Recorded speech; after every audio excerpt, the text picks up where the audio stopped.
بسم الله الرحمن الرحيم. Sesungguhnya di antara ibadah yang mudah, pahalanya sangat besar, namun sering dilalaikan oleh sebagian kita adalah membasahi lisan untuk berzikir kepada Allah Subhanahu wa taala. Nabi sallallahu alaihi wasallam telah mewasiatkan kepada salah seorang sahabat, la yazalu lisanuka ratban min dzikrillah. Hendaknya lisanmu selalu basah karena berzikir kepada Allah Subhanahu wa taala. Terlalu banyak dalil-dalil yang menunjukkan bahwasanya berzikir adalah ibadah yang sangat agung dan sangat mudah dikerjakan, mendapatkan pahala yang besar dan kapanpun bisa dikerjakan oleh seorang hamba. Dan di antara sekian banyak zikir yang agung adalah istighfar. Beristighfar kepada Allah Subhanahu wa taala. Zikir dengan istighfar mendapat perhatian khusus dalam syariat. Karenanya Nabi sallallahu alaihi wasallam bersabda, "Tuba liman wajada fi sahifatihi istighfaran katsira." Sungguh beruntung seorang yang di hari kiamat kelak mendapati catatan amalnya banyak istighfar. Dia sungguh beruntung, kata Nabi sallallahu alaihi wasallam. Oleh karenanya Nabi sendiri sering beristighfar.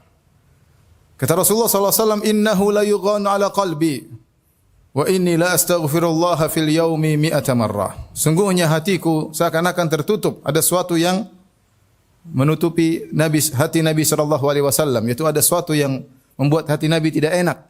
Maka Nabi sallallahu alaihi wasallam mengatakan, "Maka aku beristighfar kepada Allah setiap hari 100 kali." Dalam riwayat yang lain kata Nabi sallallahu alaihi wasallam, "Ya ayyuhal mu'minun tubu ila Allah." Wahai orang beriman, bertobatlah kepada Allah. Fa inni atubu ilaihi fil yaumi mi'ata marrah. Sungguhnya aku bertobat kepada Allah Subhanahu wa taala setiap hari 100 kali. Kita sadar bahwasanya di zaman ini sangat mudah bagi kita untuk bermaksiat kepada Allah Subhanahu wa taala. Baik tatkala kita sedang di luar rumah maupun di dalam rumah. Karena medsos, ya, setiap orang pasti memilikinya. Dan jika seorang sudah memiliki HP, sudah memiliki medsos, dia pasti bermaksiat. Pasti bermaksiat. Entah bermaksiat dengan apa yang dia lihat, entah bermaksiat dengan apa yang dia dengar, entah bermaksiat dengan apa yang dia baca, yang dia komentari, dan itu pasti dia lakukan. Betapa banyak aurat wanita yang kita lihat di medsos. Dan lama-lama kita terbiasa. Sementara lisan kita enggan untuk beristighfar kepada Allah Subhanahu wa taala. Oleh karenanya seorang berusaha untuk banyak istighfar karena dia sadar bahwasanya dosa setiap hari dia lakukan. Kalau dahulu orang berdosa, dia keluar dari rumahnya, maka dia akan banyak melakukan dosa. Jika dia menetap di rumahnya, maka dia terhindar dari banyak dosa. Namun di zaman sekarang berbeda. Seorang dalam rumah pun tidak bisa terhindar dari berbagai macam dosa.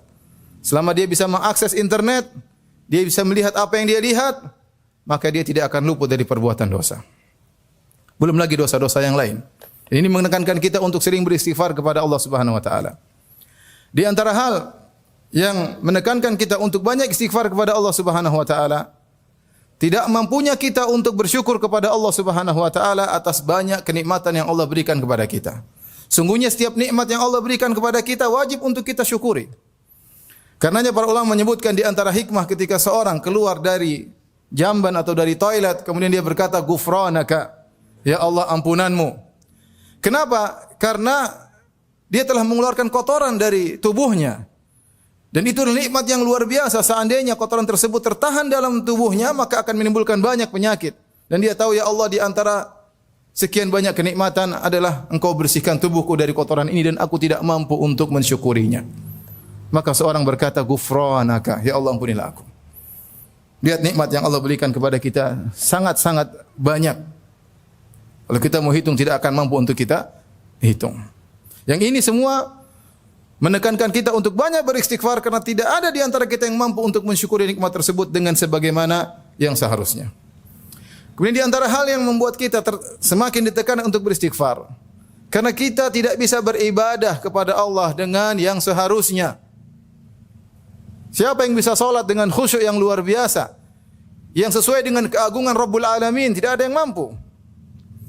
Karenanya orang-orang salihin, mereka mencontohkan kepada kita di penghujung ibadah mereka beristighfar kepada Allah Subhanahu wa taala. Lihatlah kita setiap salat, selesai salat kita beristighfar, astaghfirullah, astaghfirullah, astaghfirullah. Habis salat, bukan habis bermaksiat, tapi habis salat. Kenapa? Ya Rabbku, aku tidak mampu untuk salat sebagaimana yang Engkau kehendaki, ya Allah.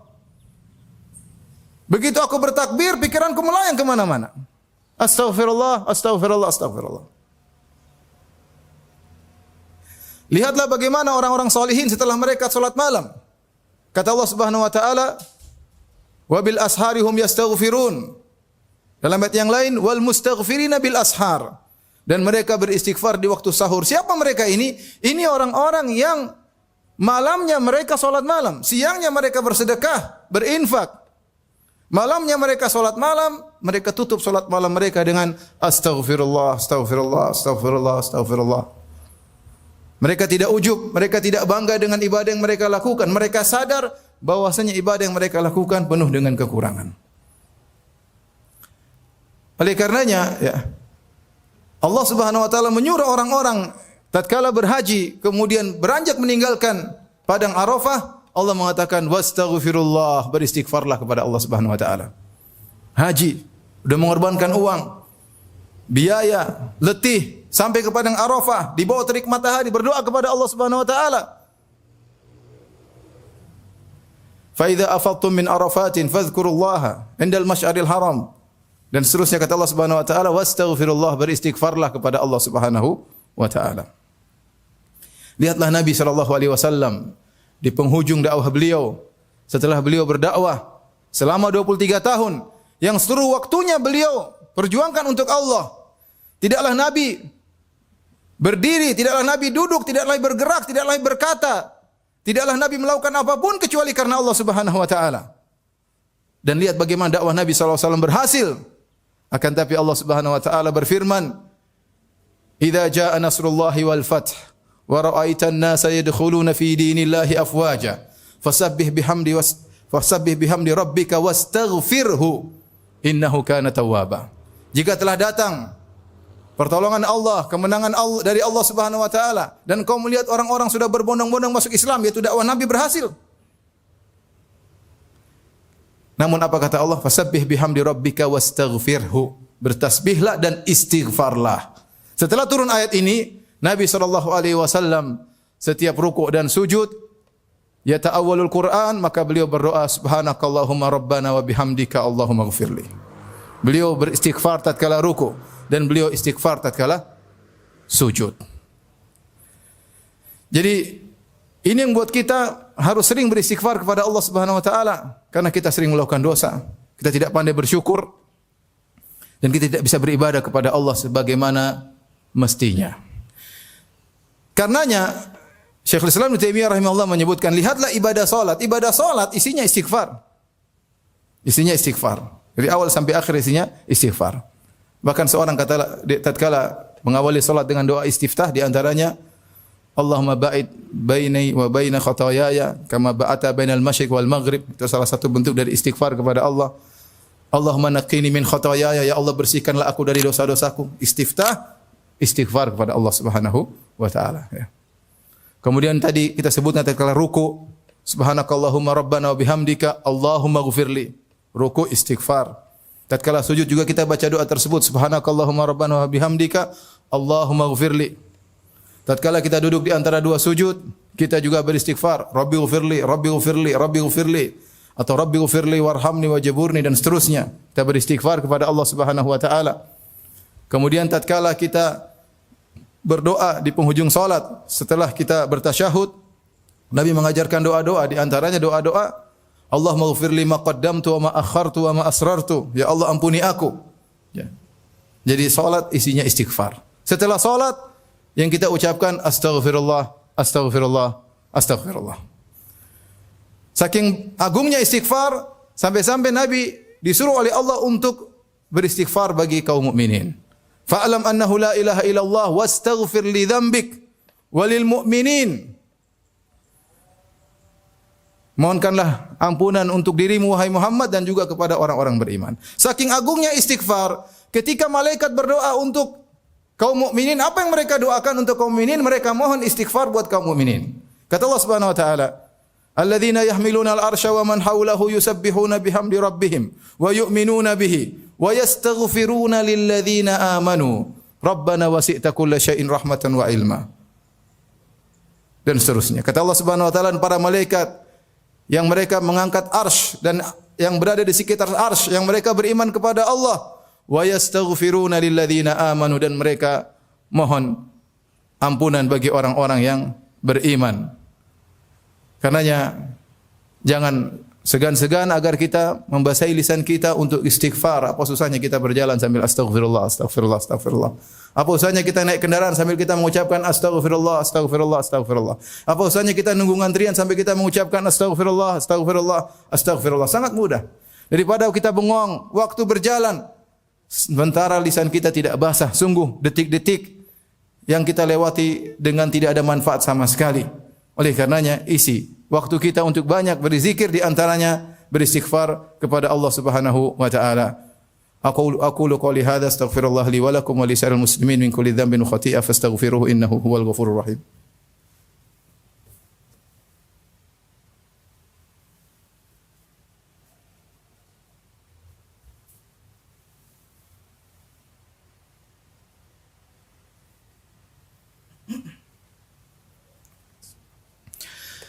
Alhamdulillahi ala ihsanihi wa syukru lahu ala taufiqihi wa amtinanihi wa asyhadu an la ilaha illallah wahdahu la syarika lahu ta'ziman li sya'ni wa asyhadu anna Muhammadan abduhu wa rasuluhu da'ala ridwanihi. Allahumma salli alaihi wa ala alihi wa ashabihi wa ikhwanihi. Para sidang Jumat yang dirahmati Allah Subhanahu wa taala, sungguhnya istighfar mendatangkan banyak faedah di dunia maupun di akhirat. Ya, di antaranya seorang yang beristighfar akan dimudahkan segala urusannya. Karenanya diriwayatkan dari Ali bin Abi Thalib radhiyallahu taala anhu, beliau berkata, "Ma nazala bala illa bidzam wa la yurfa illa bitaubah." Ya, tidaklah datang bala, ya, musibah, bencana kecuali dengan gara-gara dosa, dan tidak diangkat kecuali bertobat kepada Allah Subhanahu wa taala. Nabi Nuh berkata kepada kaumnya, "Faqultu astaghfiru rabbakum innahu kana ghaffara yursilis samaa'a 'alaikum midrara wa yumdidukum bi amwalin wa banin wa yaj'al lakum jannati wa yaj'al lakum anhara ma lakum la tarjuna lillahi waqara." Aku katakan kepada mereka, kata Nabi Nuh kepada kaumnya, beristighfarlah kepada Rabb kalian. Sungguhnya Rabb kalian sangat mengampuni dosa-dosa kalian. Jika kalian beristighfar, yursilis sama alaikum midrara. Niscaya Allah akan menurunkan hujan yang lebat, yang berkah. Ya. Namun tatkala mereka tidak beristighfar, Allah turunkan hujan, tapi hujan azab. Wa yumdidukum bi amwalin wa banin, dan Allah akan memperbanyak harta kalian, anak-anak kalian. Wa yaj'al lakum jannatin wa yaj'al lakum anhara, Allah akan bukakan bagi kalian kebun-kebun, keberkahan. Allah akan alirkan sungai-sungai. Ya. Ini contoh bahwasanya istighfar mendatangkan manfaat, bahkan manfaat duniawi. Karena tidaklah seorang mengalami apapun, kesedihan, kegelisahan, ya, ketakutan, kekhawatiran, maka hendaknya dia beristighfar.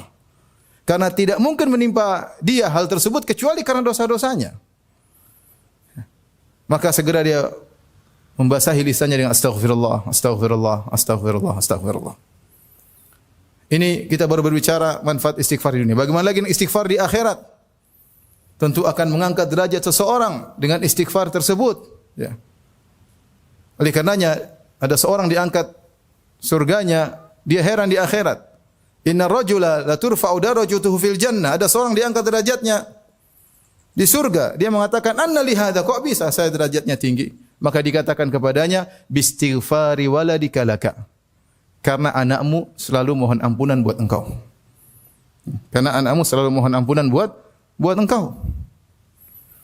Karenanya dengan semakin terkikisnya dosa, semakin habisnya dosa, maka derajat seorang semakin tinggi di surga kelak. Mungkin orang-orang banyak masuk surga, tetapi bagaimana derajat mereka sesuai dengan hilangnya dosa dari mereka. Karenanya ketika di padang mahsyar tidak ada yang bisa memberi syafaat kecuali Nabi SAW. Semua nabi-nabi yang mulia menolak untuk memberi syafaat agar Allah datang memulai persidangan. Orang-orang datang kepada Nabi Adam alaihissalam. Mereka puji Nabi Adam alaihissalam. Anta abul bashar. Khalaqakallahu biyadaihi. Wa asjada laka malaikatahu.